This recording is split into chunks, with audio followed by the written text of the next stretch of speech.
So that's notification that it's recording. So welcome everyone. My name is Paddy McHugh from Comply Plus, and again, this is part of our legislative guidance series where we pick the topic and we provide an overview of the legislative requirements. And today's topic is a very important topic because it's effective measuring and monitoring. Now, some of you may have international standards, ISO 45001 or similar, and if you have, then this will be a key part of the safety management system. And the reason it's a key part is because it's there to evaluate, is the system working correctly and is everything in place? What we're going to do is we're going to look at the outline of the course for you. So the overview is that we're going to look at the legal requirement. Now, I have synopsized the legal requirement rather than going into each minute little section because you have to drag it from different parts of different legislation. So I've given an overview of that. So what is the legal requirement for measuring and monitoring? Next thing is why does it fail? Or as in most cases not happen. Again, we just highlight the rationale reasons. Not all of them, just a number of them to give you a flavour on that. Then we're going to look at proactive measuring and monitoring. What is proactive measuring and monitoring, and how should it be taking place? We're going to look at reactive measuring and monitoring. So reactive would be reacting to a situation, an accident or an incident or something similar. Then we're going to look at audit, review and corrective action. So that's a process and that's part of the measuring and monitoring process. And finally, we're going to have the Q&A, which is a question answer at the end. Again, as I said at the beginning, if you want to ask a question via chat during it, please do, and I'll try and pick it up at the corner of the screen as I'm working through this. So, what does the law say? Well, in a nutshell, we take the main part of the requirement for effective measuring and monitoring from the Safety, Health and Welfare Code Act 2005. There are other legislation that has specific requirements with regard to measuring and monitoring. For example, the general application regulations, and in the section on electricity, on the section on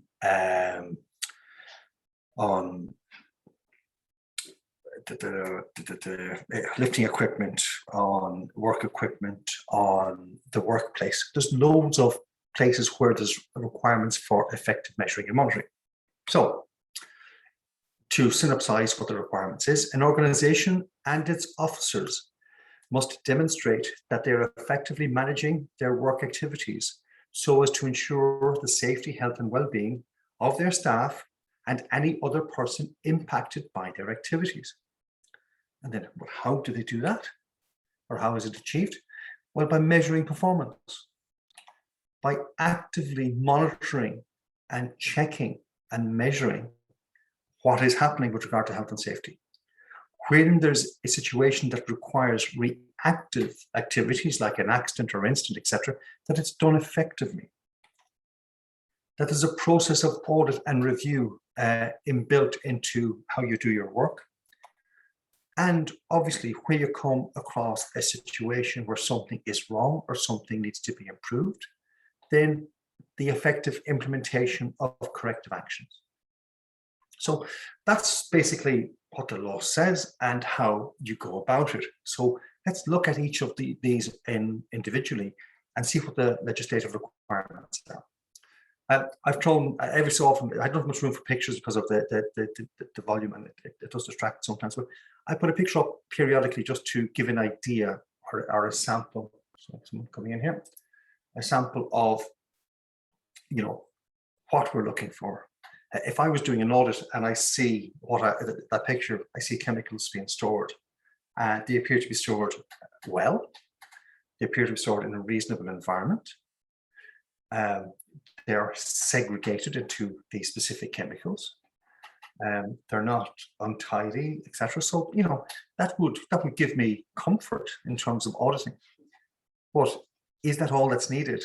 Well, no. Have we the safety data sheets for those chemicals? Are there any of them hazardous that need specific controls? Are the staff who use those chemicals aware of those controls? And can we demonstrate that?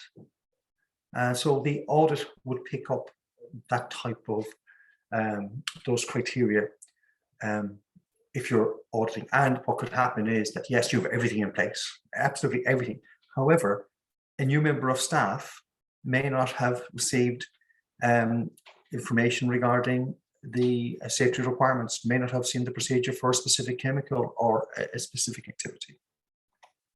So, why are there difficulties with measuring and monitoring? No plan or system in place. No system of measuring or monitoring in place. Why? Because actually everything's okay. There's no need to measure anything. We're doing fine. If you don't realize there's a legal requirement there that you have to just, not just carry on regardless, you have to make sure that everything is okay. Because even where places are doing things 100% correct, accidents occur. And where places aren't doing things as they should, and accidents occur, then it's very difficult to, I suppose, provide evidence that you were doing what you should do. So when everything is okay, there is still a need to measure or monitor and make sure everything is okay for the right reasons. System is put in place, and maybe time and money and resources, goes into putting that in place, but it's not implemented. A system put in place, but it's poorly implemented. The person trying to implement it mightn't be implementing it correctly, or mightn't have the knowledge, or some individuals are doing part of it and others may not be doing any. System in place, but corrective actions not addressed by management. So, we're recording the information that's been passed up to management, but management aren't doing anything about the issues that are arising. Reactive measuring and monitoring is not reviewed, evaluated, or acted upon. Again, so where there's an accident or incident, it's not addressed. We come across this, unfortunately, quite a bit, where the person has been dealt with, that's fine, and say, oh yeah, we've got an accident report. Great. Okay, so in the accident report, where is the corrective actions to prevent this from happening again? And have you closed those out? And in a lot of cases, no, but they've might have recorded, that this should be done, that should be done, or they may have done some of the items, like hold a toolbox dock or change a procedure, but are they addressing what they should be addressing in totality as opposed to just a couple of little things? So there's loads of reasons why effective measuring and monitoring doesn't happen. One of the ones that we mentioned there is organizations not knowing that there is a requirement to monitor or measure a specific thing. For example, a pressure vessel or compressor, there's a requirement that is certified by a competent person every 26 weeks. And again, that might be missed in terms of compliance because people didn't know it should be monitored or measured, and the measurement there is the certification that is completed. There's other things to do with maintaining it and ensuring there's not liquid built up in the tank, etc., etc., etc. But that's for a maintenance team to do. Which again is part of monitoring and measuring, making sure things are maintained in accordance with the manufacturer's instructions. So here's an example. Again, during an audit where we go in and we find this, and here we've got a nice little step ladder, and my logic is telling me, well, the person is using the step ladder to get up onto the small scaffold, and the scaffold has no edge protection should someone stand on top of it. When I discussed this with the senior manager who was responsible, they weren't aware that there's a legal requirement, a number of legal requirements. I'm not going to go into all of them, but anybody working at heights, there must be protection. And the protection starts with how do they get to that, to work at heights, how do they get up to it, how do they get down from it, and safety whilst working there. There's also requirements with regard to inspection of the scaffold. There's also requirements with regard to training for the individual who builds the scaffold. So these are things that the company was not aware of, and the audit actually helped them become aware of. But again, with health and safety legislation, the onus is on the organization to be aware. Failure or lack of knowledge is not an excuse in law. So let's look at measuring performance. Now, some of these might be applicable to yourselves, some of them may not be applicable, but we have to run through, I suppose, the broad scope of requirements, so that we're trying to tailor to everybody who might be attending.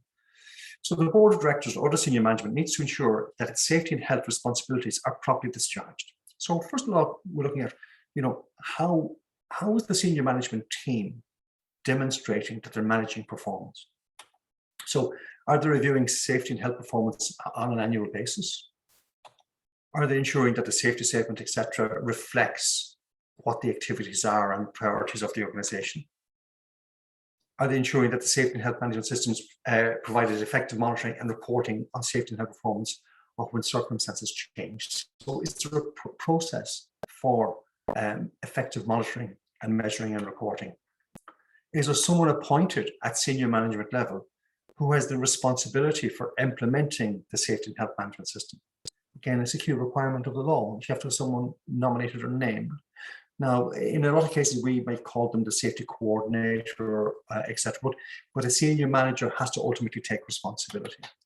Ensuring managers at all levels take their safety and health responsibilities on board. And I suppose the first part of that is, have you detailed or outlined what their responsibilities are? Is that clear, and do they know it? Being kept informed about any significant safety and health failures and of the outcome of the investigations into their causes.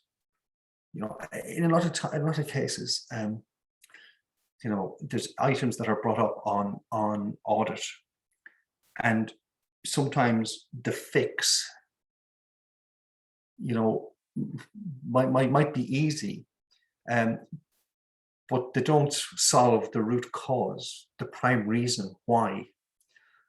We had an example where COVID related, and an organization decided that they were going to have a one way in, one way out system, and the doors were adjacent to each other, and the one way in was used 100% of the time correctly going in. However, coming out, the vast majority of people were using the way in as the way out. So what was the solution? Well, the solution was, we'll put up more signage, we'll educate, we'll monitor, etc. And yeah, that can be effective. But on observation, when you looked at what was happening, the reason the people coming out used the door for coming in was the door coming in was not locked, so it was easy to open. The door coming out, you had to use a fob to hit the fob to get out. And the individuals coming out, for the most part, were carrying something in their hands. So it was easier for them to go out the entrance door than the fob. Why was there a security lock on the door during the day? There wasn't a requirement. It was an oversight. So that lock being released then made it easier for people to come out. So again, these are things in terms of making sure that if there are issues, they're dealt with in a way that it prevents them from reoccurring again. Ensuring that safety and health risk management systems are in place and remain effective. Again, yeah, are they effective? As things change, as circumstances change, we're going through change with regard to COVID on an ongoing basis, and we're looking forward, hopefully, to relaxation in COVID restrictions being announced next week, so which may take a couple of weeks to be implemented in terms of there may be a delay or so on that. But at least there's signs that there is going to be relaxation. We're going to have to adapt our safety management system to suit that and put whatever controls or change controls, etc. So active monitoring. Active, it's nearly, it should be proactive, yeah? So we're thinking ahead, we're planning ahead, we're actively doing, yeah? So the monitoring system should include things like identification of the appropriate data to be collected and the accuracy of the results required. So it does depend. So for example, for fire safety, we're checking that the fire alarm every day is working correctly. and that there are no orange or red lights on the panel. So what are we looking for? We're looking for orange or red, and hopefully that's going to be recorded correctly. If we're in hospitality, in the food industry, then you could be doing temperature checks on fridges or cold displays or bain-maries, and there's specific temperature requirements and parameters. The fridge is 0 to 5 degrees. The bain-marie is 62 degrees plus. Cooking joints of meat, 73 degrees at core. These are all specific requirements. So it's identification of what do we need to collect and what is the parameters, or what is sometimes called critical limits that are required. Monitoring of the achievement of specific plans, setting performance criteria and objectives. So it's monitoring what is being put into place. So if we give the example of the hospitality, if a person is doing the temperature checks in the morning and afternoon, when should the supervisor check that? Should they be checking it daily, or should they do a random check once a week? Again, depending on the volume, the risk level, etc., that should be detailed as in what is required. Installation of the requisite monitoring equipment and assessment of its accuracy and reliability. So some places have to have noise monitoring in place. Some places may have dust or air quality monitoring in place. In the hospitality, they will have temperature probes for checking temperatures. In construction, they would have various things that need calibration or testing. So are they appropriate for the work that's doing? And are they calibrated correctly? Are they calibrated in date? Are they maintained? So these are all things that have to be checked, have to be put in place and have to be checked. Analysis and records of the monitoring data collected and documented actions to be taken with results reach performance criteria. How or what is the process for dealing with something that is not within the parameter of the measurement that's required or within the critical limit? For example, if a fridge is at 9 degrees and it's supposed to be between 0 and 5, what should happen? Well, it should be recorded and it should be escalated to a line manager or part of the management team for action. Evaluation of all the data as part of the safety health management review, so that all the data from all the monitoring and measuring is coming back and being reviewed, and it can be reviewed by department by department by department, and they in turn would provide information up the line so that at board level or at safety committee level they can review the effectiveness of the monitoring and measuring. And keeping documented records is very, very important, and also looking at any future changes or impacts on the business that need to be taken into account, and whether we need to change the monitoring and measuring system that's in place, which includes maybe changing documentation, changing frequency, changing the critical limits or parameters of measurements that's been taken. So what techniques are generally used? Well, systematic inspections of workplace processes, which I've talked about, weekly, monthly, quarterly. So your fire checks daily, weekly, monthly. Your hospitality in the food and temperature, they're daily and multiple times daily, and during certain processes. If we go to construction, we have ladders, mutes, all high safety equipment checked using a GA3. Then there's other work equipment like diggers and machines. They have to be checked weekly as well. Then the statutory compliance requirements, which is, how are they complying with the statutory requirements? I mentioned the pressure vessel at 26 weeks. Looking at risk assessments to make sure that they are also in line and I suppose reference where there is inspection or testing requirements in place. I did mention plant machinery inspections, statutory plant inspections, certification, even, in a building, a fire alarm. So a fire alarm, it's quarterly inspection. Your emergency lighting is quarterly inspection. Then you may have other things that are linked to the fire alarm, like you might have dampers in inducting systems. You might have AOVs, which is automatic vents. You may have shutters that come down, fire shutters come down in front of lifts or in front of kitchens or things like that. There's lots of things that have got measuring and monitoring requirements that are statutory based or based on guidance from manufacturers or other guidance. And again, that can, in reality, it does come back to become legal in the event that something goes wrong, because in the absence of legislation being there, the courts will refer to, well, what is the manufacturer's guidance with regard to the maintenance and inspection of this piece of equipment? And if the organization falls short of that, then the likelihood is that they have a liability.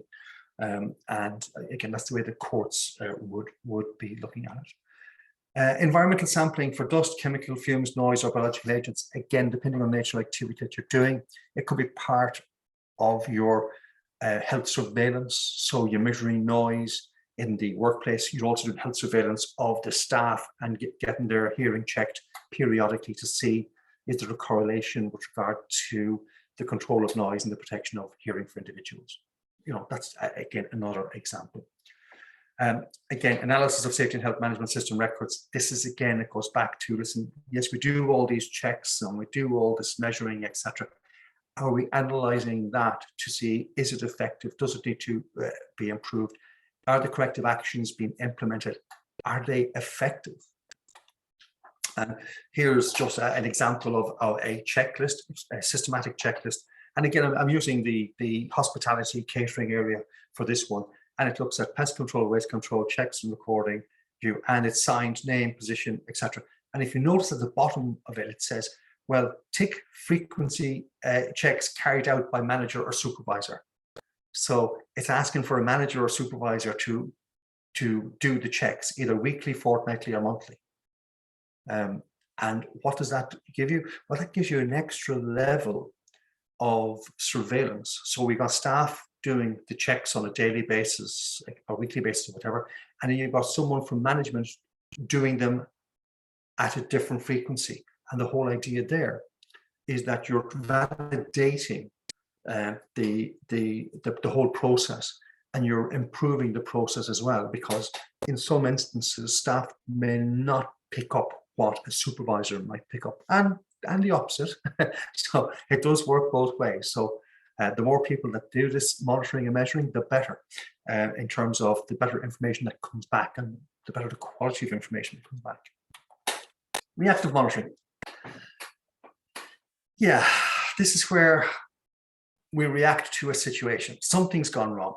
And as I said before, it can happen in an organization that has got everything in place 100%, and their safety records and management is very, very good.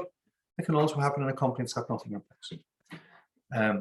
So it is very, very important that we have, our companies have a process for dealing with accidents and the accident report.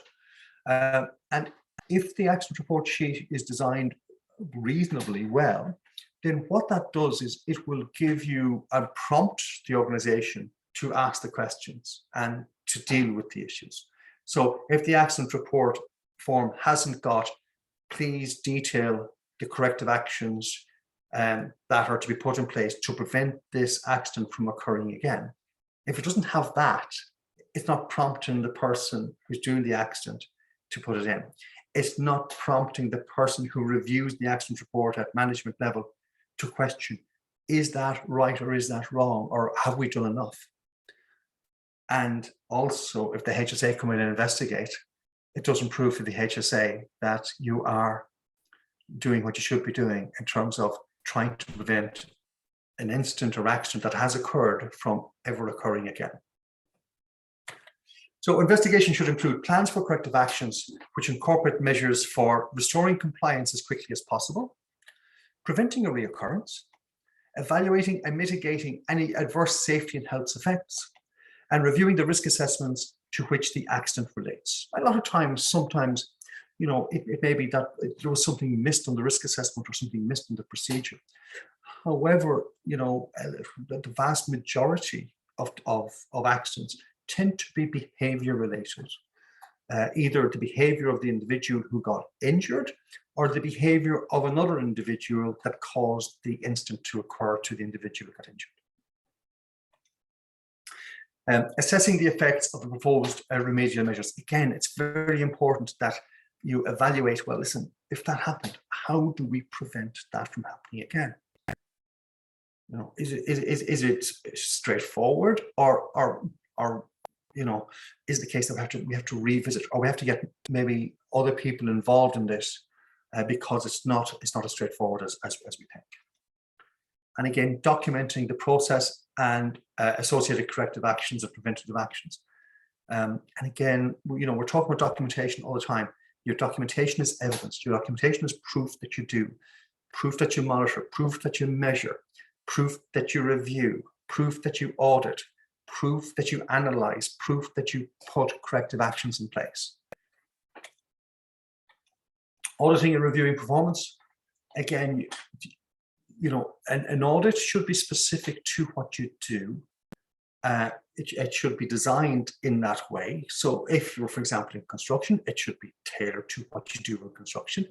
If you're in manufacturing, it should be tailored to what you do in manufacturing. And generally, audits follow procedures. So if there's a process or procedure, then the audit should reference that process or procedure and ensure that that process or procedure is being followed. And that's basically the simple way of putting or designing an audit. Obviously, that you must ensure that the procedures are correct, and that's probably one of the weakest points in a lot of companies, where they don't have everything documented correctly as to how they do A, B, C, D. And in some cases, they have it documented, but they don't follow what they do. In other words, the process has progressed beyond the procedure that's written down for that process. And so audit protocols include allocation of resources to do the audit, ensuring competence in the audit process, a methodology, a process for a checklist, a process of reporting audit finding and implementation of corrective actions, a process for tracking implementation of associated corrective actions, and records to be maintained. So here we have, I haven't gone into the full scope of an audit, but simple question: does a competent person inspect the scaffolding regular, for example, at least once a week, and always after it's been altered or damaged or following extreme weather? So that's in line with the requirement as specified in legislation as to when scaffolds should be inspected. The response here is no. Weekly inspection not completed.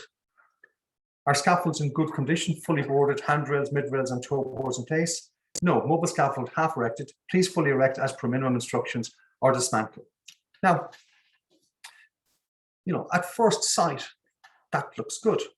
We've got an audit done, and we've got two issues there regarding scaffolding, and it looks like it's been dealt with.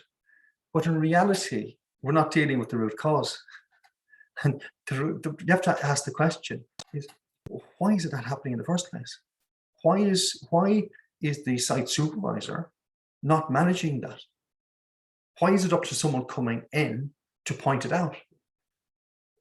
So the issue relates to the competency of the supervisor and the time they have to do their walkarounds, etc. Yeah, and also, have they got the wherewithal to address it?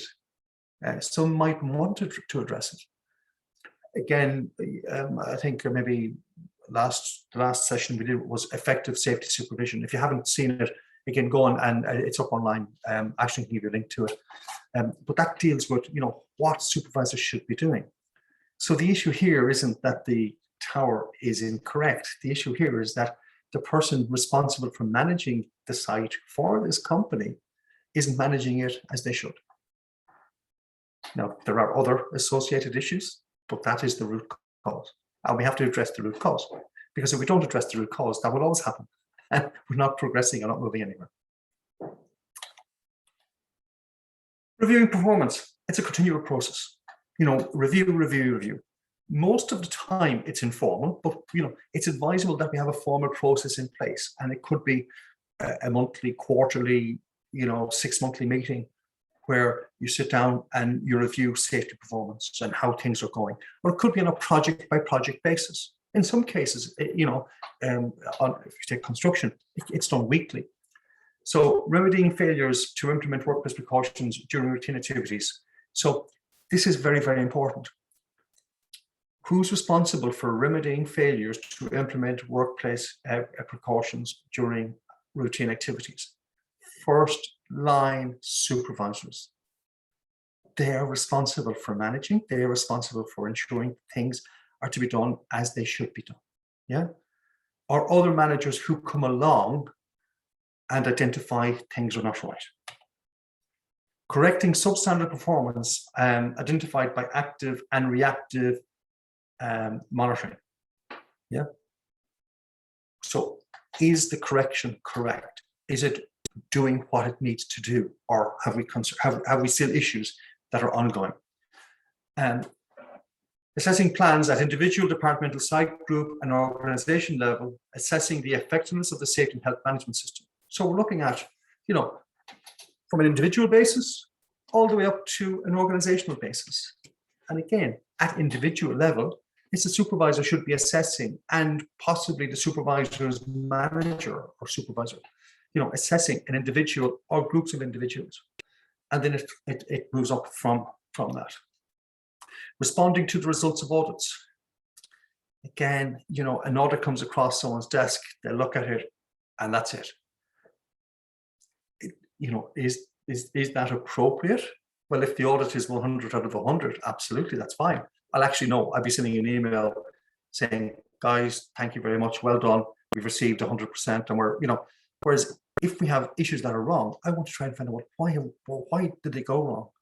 And what is the corrective action? And is it appropriate? Or are we just dealing with the superficial issue as opposed to dealing with the root cause and correcting it so that we're trying to eliminate it from happening into the future?